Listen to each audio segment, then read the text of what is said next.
هيوستن مدينة في ولاية تكساس الأمريكية تضم الآلاف من الجالية العراقية. انتفض اليوم عراقيوها وأعلنوا وقوفهم إلى جانب الجيش العراقي من خلال تنظيمهم مظاهرة حاشدة حملت مجموعة من المطالب المميزة. نطالب الولايات المتحدة بالتزامها تجاه تعهداتها في حماية العملية السياسية في العراق، وكذلك بتسليح الجيش العراقي من خلال الالتزام بالاتفاقية بين البلدين العراق والولايات المتحدة.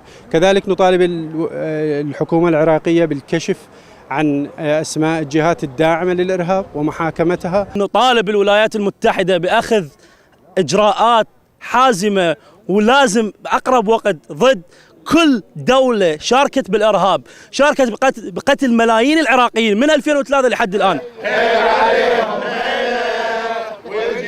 شعورا منهم بخطورة المرحلة ومصداقا لعراقيتهم وانتمائهم لأرضهم العراق، اعتبر المتظاهرون وقفة اليوم بالحاسمة، معبرين في ذات الوقت عن استعدادهم للنزول لساحات القتال إلى جانب الجيش العراقي. موقف الخارجية لحد الآن كعراقيين في الخارج غير واضح. نتمنى أن يوصلون أسماءنا على الأقل. أعتقد الأخوة الموجودين هنا كلهم مشاريع أو مستعدين للدفاع عن العراق الواحد أأكد عليها. تضامنا ويا شعبنا العراقي ويا جيشنا البطل وتلبية لنداء المرجعية، جئنا هذا اليوم في هذا الحشد الكريم لنقف صفا مع جيشنا ومع وطننا ومع شعبنا. حقيقة اللي يحدث بالعراق ومو يجبر يدفع العراقي فقط، وإنما كل إنسان يحمل قيم ومبادئ، لأن الجيش العراقي اليوم هو يدافع عن موطن أول حضارة في العالم. We gathered here in Houston to support the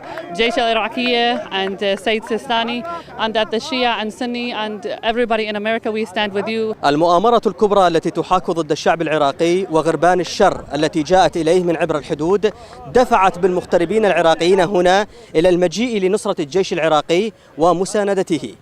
من مدينة هيوستن بولاية تكساس الأمريكية، نشوان هاشم، العراقية.